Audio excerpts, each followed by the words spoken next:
It's yo, what's good, YouTube? Today we got another video. I already know you finna watch. Let's get into the video. During the Gulf War in 1991, tank battles raged across the deserts of Iraq and Kuwait. It was the first time many American soldiers saw how fragile a tank could become once modern weapons struck its armor. To outsiders, a tank looked invincible. Steel walls, heavy guns, endless firepower. But inside... Is it not? Like, what the fuck? Man, that shit. That joint so strong, yeah. You can, what? 3 missiles at it. Boom, boom, boom, boom. I'm still standing. Yeah. The crew was packed tightly together, surrounded by fuel and ammunition. A single hit could turn it into a death trap. On one scorching afternoon, a U.S. unit engaged a column of Iraqi T-72 tanks. These Soviet-built machines were powerful, but their design left one terrible weakness. What? The ammunition was stored openly inside the crew compartment. If a shell or missile penetrated the armor, it ignited everything at once. Soldiers called it the jack-in-the-box effect. Facts. The entire turret would blast into the sky, throwing the crew's remains with it. Dang. One Iraqi tank was hit directly by an American round. The explosion didn't kill the crew immediately. Yeah, nigga, stop playing with us. Nigga, that American, nigga, Detroit on that bitch, nigga, American, nigga, don't play with us.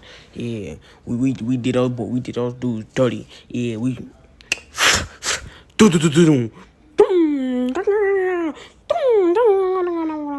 stop playing with us, game. Instead, fire tore through the compartment, overwhelming the men inside.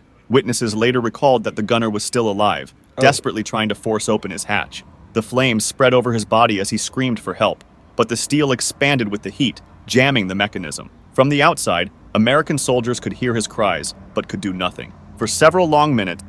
Yes, y'all can. Well, y'all could have helped. I ain't gonna lie. Y'all could have did help him. I ain't gonna lie. Oh, we help you. We in war, nigga. Ain't, man. If I'm in war, that dude again, help.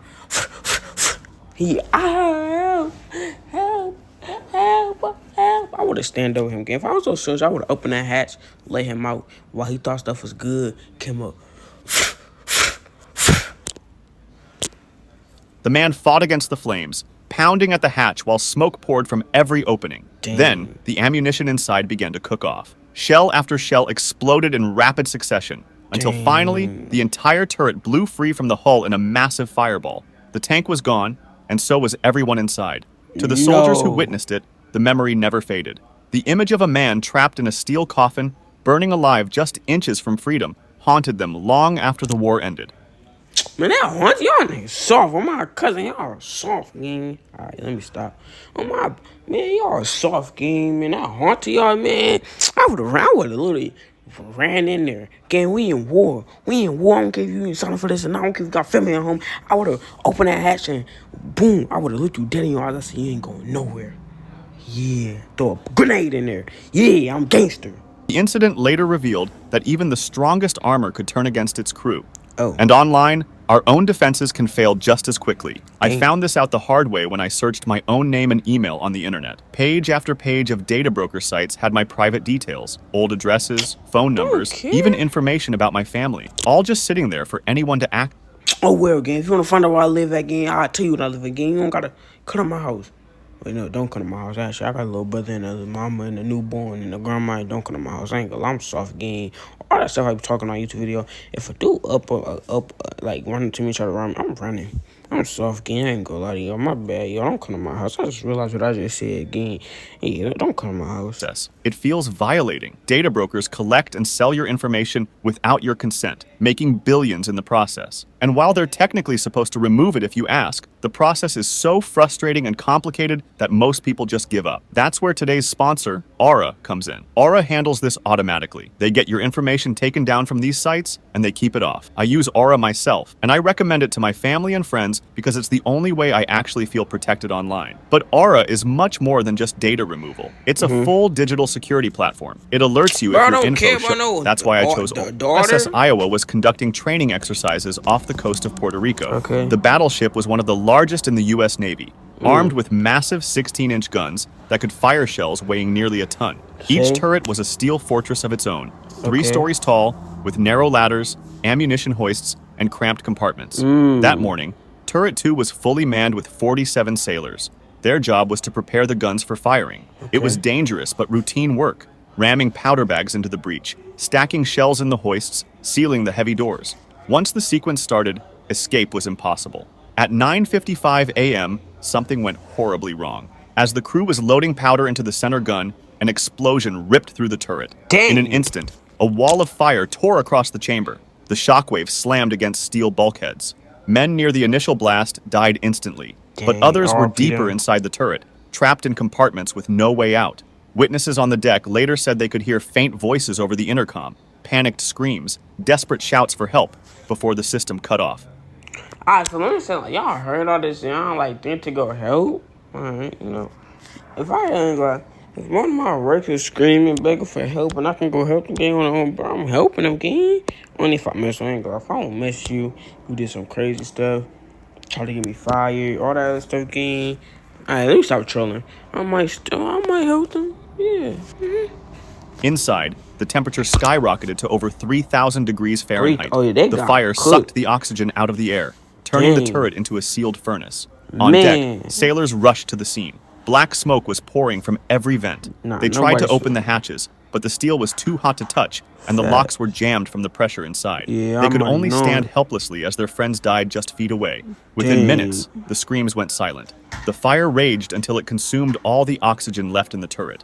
By the I time ain't gonna rescue lie, crews gang, managed to... you would see me always doing YouTube. You would not see me do none of this, gang. I'm probably not for the. I ain't gonna lie. If I'm doing this for a YouTube video, I want a meal. I want the first person to hit three bill on YouTube. I want to hit 2 bill on YouTube. If y'all want me to do a video like this when I get big, and y'all say, oh, go somewhere like that where I could possibly lose my life. I need 3 bill. Man, I need 10 bill. Again, I need the first person that get 10 bill on his video. Again, I ain't gonna lie. Cause, bro, I'm doing some stuff like that. I need a whole world to watch me. I could have lost my life. No. inside. It was too late. All 47 sailors were dead. The official 47? report reduced it to a sterile line. RIP all An explosion 47. occurred in Turret 2. The USS Forrestal fire. On July 29, 1967, the aircraft carrier USS Forrestal was stationed off the coast of Vietnam. The ship carried more than 5,000 men and nearly 100 combat aircraft, each armed and fueled, ready to launch. To the crew, it was just another day of operations. Jets Ain't gonna lined up lie, on deck. gang. The people that didn't go to work that day. Imagine they didn't want to go to work that day. They still like, I need the money. All right, man, I'm gonna go to work. Boom, lost their life. Now imagine people that didn't go to work. They said, "Oh my God, I'm so glad I didn't go to work today." I ain't gonna lie. If I heard somebody died at my job before like this, they gonna get shut down from not having no workers because I'm quitting. If I want me to, I know it's different ways, but if I'm doing something like that again, or somebody died at the position that I'm working at, no, not doing it. No, nigga, what? Somebody died at the position I am? No, not working there at all. Don't ask, no. The fuck? Pilots strapped into their cockpits, engines roaring in the humid air. At 10:50 a.m., everything changed. A malfunction caused a rocket to fire from one of the jets parked on deck. The missile shot across the carrier and slammed into another aircraft loaded with fuel tanks and bombs. In an instant, the deck erupted in flames. The fire spread at terrifying speed. Jets were parked side by side, each filled with fuel. Pilots inside their cockpits were suddenly trapped as fire raced over the deck. Some never even had a chance to unstrap. Witnesses later said they saw men beating on the canopy glass, trying to escape as the flames consumed their planes. The heat reached over 1,000 degrees in seconds. I'll give you the day off if you It's can prove to I me you keep know your saying, finances. I saw Absolutely, this, I'll do I that. saw How many that, I was subscriptions right are you there. paying for? Easy. I Netflix could and have did Max, too. something. You didn't Bombs do began it? to cook off, exploding one after another. Dang, Each blast they got hurled shrapnel had across the family, deck mama, and and ripped stuff through at sailors who home. were trying desperately to fight the fire. Survivors recalled seeing bodies hurled into the air, while others were Dang. engulfed in burning jet fuel that clung to skin and uniforms. One of the worst sights was of pilots sealed inside their jets.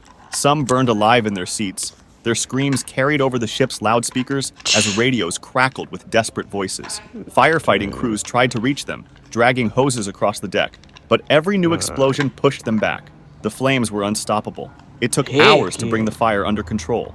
When it was finally over, 134 men were dead, and more than 160 were 100? badly injured. The deck was littered with burned out Someone's aircraft, badly twisted injured. metal, and the blackened remains of men who never had a chance to escape. The Navy later called it one of the worst disasters in its history. The Man, Kursk that's submarine incident. On August 12, 2000, Submarine the incident. Russian nuclear submarine Kursk was participating in a major naval exercise in the Barents Sea. Okay. The submarine carried 24 torpedoes and was manned by 118 sailors. Tortillos, like At the 11:28 a.m., a torpedo malfunctioned in the forward compartment and exploded. 2 minutes later, a much larger blast followed, caused by other torpedoes igniting. The explosions were Tortillas? powerful enough to register on seismic sensors hundreds of miles away. What is Most of the men on this? board were killed instantly, but God not all of damn. them. In the aft section of the Ain't gonna lie, submarine, y'all something behind sealed dumb. Man, I was at work. Somebody just lost their life. I'm still working and no, I'm suing you. I don't care if I'm not throwing that down. I'm gonna walk into the flames, make myself get injured. Gang, I'm suing that whole company. I'm suing everything for everything you got. I don't care, gang. Mad people just lost their life there. No, I'm suing you, gang. If I was their family, they would go, bro, dog. Everybody that died, everybody that family that died, go sue them, gang. I want to hear y'all sue them for mad money. Forget that accidents, forget none of that. We suing y'all, gang. The freak. bulkheads, 23 sailors survived the initial explosions. They gathered in the ninth compartment, the far rear of the vessel. With the power gone, they had only flashlights and a few emergency oxygen candles. Captain Lieutenant Dmitry Kolesnikov wrote a note to his wife and to the Navy. In it, he recorded the situation. All the crew from sections 6, 7, and 8 went over to the ninth. There are 23 people here. We made this decision as a result of the accident. None of us can get to the surface. He signed it with the time, 13:15, nearly 2 hours after the first blast. The men tried to survive in total darkness as temperatures fell close to freezing. They attempted to conserve oxygen while also burning oxygen candles. One of the candles malfunctioned and exploded, releasing toxic gases and worsening the already poor air. I ain't gonna lie, nah. That, everybody in there must, man. That's karma. That's something. Ain't no way that exploded. You got karma, boy. You been doing some crazy stuff, yo. Shut up, I'm trying to make my video. Shut up. I'm trying to make my video. Shut up. I hate you. Above them, the Russian Navy attempted rescue Y'all hear this 10K Isaiah dude in the background. Like, yo, he don't know how to shut his mouth. Just shut up. operations, but bad weather and technical failures. They had lived for hours after the initial disaster, long enough to understand their situation and to record their final I don't know. I can really get your car. Be like, hee. Ow. words. In the end, all 118 men aboard Kursk died. Like, The why you have to napalm make the training pictures incident. like that? Napalm became one of the most infamous Napalm. weapons of the 20th century. A thickened gasoline that clung to everything it touched. It burned at temperatures over 2,000 degrees Fahrenheit. Like, y'all know how I used to be like, oh, I wish I was older. I wish I was older. What if y'all was born in these times? Y'all started to work that job. And like, kid. It's like, I started to think, like, I'm kind of glad I'm a kid, kind of, because, like, damn. What if I wasn't a kid? Or, like, I grew up fat, or I born, like, from a different time. When YouTube went around, I ain't want to do YouTube, and I ain't had that friend we want to do that pushed me and motivated me to do YouTube. You feel me? Like, y'all know, like, again, if I never had that friend, Isaiah, that I was just arguing with because he irritated, y'all know I would never be doing YouTube right now. I hope y'all know, like, if y'all ever, like, for me, shout out to 10K Isaiah again. 100K Isaiah. Because he did made me. Like, he didn't make me, but like, he told me about doing that YouTube stuff. He made the channel I got right now. He made it for me. And y'all just been grinding ever since, gang. I'm not gonna go back to y'all, but I ain't gonna lie. Shout out to Isaiah, gang. Like, if I never had that friend, I never went to Carver and stuff, never went on where I had to go to Carver, I would never be doing YouTube right now. Unless I found other friends that did that content stuff. Stuff that y'all would not see me. Y'all would not see this funny, handsome man. Ha! During the Vietnam War era, the U.S. military used it extensively in combat and also in training exercises on bases across the United States. In one of those training sessions, a live demonstration went wrong. A group of soldiers was practicing with napalm canisters, preparing for its use in combat. When the weapon ignited, one of the men was caught in the blast. Burning gel splattered over his uniform and skin. Unlike ordinary fire, napalm could not simply be brushed off or smothered. It stuck and continued to burn, eating through fabric and flesh. Eyewitnesses Ain't gonna lie. YouTube, Like, don't feel me, cops want me, because y'all know I got a warning. But I ain't gonna lie. I ain't trying to be cooked alive, you feel me, all that slow stuff. Get it over with, again. If you go do it to me again, forget all that. Say please, I'll let you live. No, I'm not. No, again, just get it over with, again. No, just get it over with. I'm not begging for my life. No, just get it over with. Just get it over with. Just get it over with. Described the scene as unbearable. Medics rushed to the soldier and tried everything they could. They cut away his clothing, poured water over his body, and attempted to scrape off the burning gel. But the chemical compound was designed to keep burning. Every movement, every attempt to remove it, tore away more skin. The man was still conscious as they carried him to the medical tent. What? He screamed in agony as the burns spread. Doctors later noted that the injuries covered most of his body. Even with morphine, the pain was overwhelming. The gel had sunk deep, fusing with his skin. Despite hours of emergency treatment, his body could not recover. He survived long enough for his fellow soldiers to realize that nothing could save him. The burns were too deep, and infection began almost immediately. By the end of the day, he succumbed to his injuries. Military reports reduced the incident to a training accident. But for those who witnessed it, the memory never faded. Unlike most battlefield weapons, there ain't no training accident game. Y'all making stuff for it don't. It's like, y'all never thought that through. Like, what if y'all get burned? Like, you feel me, gang? It's like, even if that was a training accident, gang, like, y'all found, like, bro, I ain't gonna lie. If my son, my daughter, my whoever, gang, on work, gang, I'm broke, gang. My family broke, gang. We need money. I don't care. You getting sued. We fighting. We gonna hire the special lawyer. We gonna pay him after we win this case, gang. We don't win. We not talking. You not getting no money. So if you wanna get some money, gang, you better win this case. Like that, gang. I'm telling you straight like that. No. Napalm left no escape once it touched the human body. The accident showed in brutal clarity why it had become one of the most feared weapons of war. A single mistake in training had cost a man his life in one of the most excruciating ways imaginable.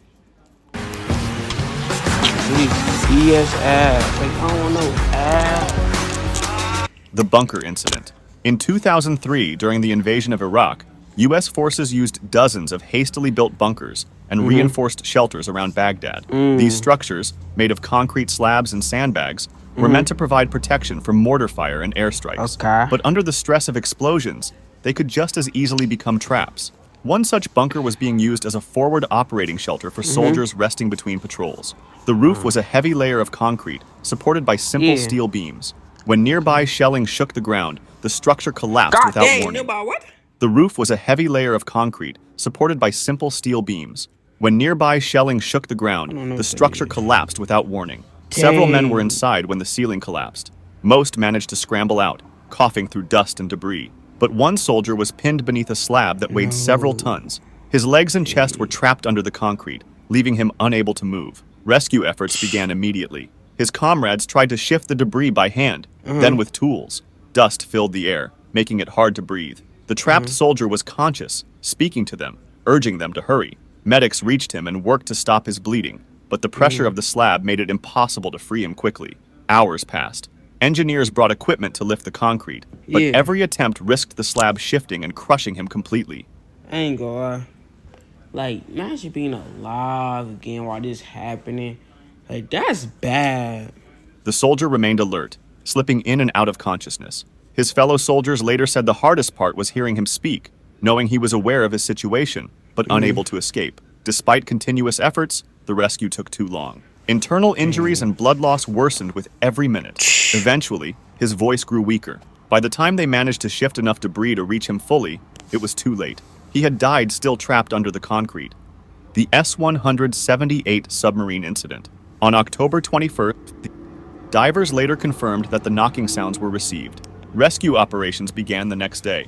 Divers brought air hoses and tried to attach rescue equipment, but poor visibility and strong currents slowed progress. The trapped men rationed their oxygen, but carbon dioxide began to build up. Several sailors attempted to escape using breathing gear. Wait, carbon dioxide is in the water? I thought that was in the air. Some made it to the surface and survived, but Okay. others lost consciousness during the ascent and drowned. Dang. Those who remained RP them. inside grew weaker as time passed.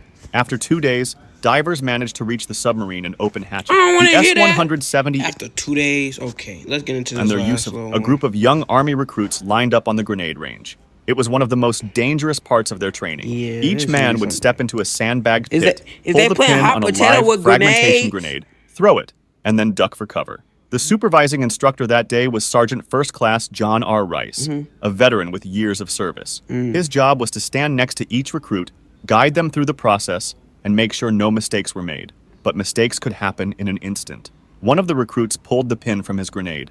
Instead of throwing it properly over the wall, he froze. The live grenade slipped from his hand and dropped to the ground inside the pit. The fuse was already burning. In less than 5 seconds, the grenade would detonate. There was no time to think, no time to run. Sergeant Rice reacted immediately. He shoved the recruit toward the corner of the pit, away from the grenade. Then, without hesitation, he threw himself onto it. The explosion tore through the pit, killing Rice instantly. The I ain't recruit gonna lie, survived. boy. I ain't never been that G where I jump on a grenade to save my friend. I ain't gonna lie. My friend gonna have to go. I'm not jumping on the grenade. Me and him, I will dive and tackle him, and me and him will both be safe. I'm not finna. Who I look like? John Cena? Sound crazy. Shielded by the instructor's body. So did the other men nearby. Word of the incident spread quickly across the base. The Army later confirmed the details in its investigation. Rice's act was not a mistake, not an accident. It was a deliberate decision in the split second before detonation. His body absorbed the blast, sparing the others. Sergeant First Class John R. Rice was... Go. Alright, just don't work at those jobs, man. I ain't gonna lie. And listen, this is my opinion on it. Bro, you trying to, for me, be that, you drop it? You a rookie, boy. I ain't never going on the drill.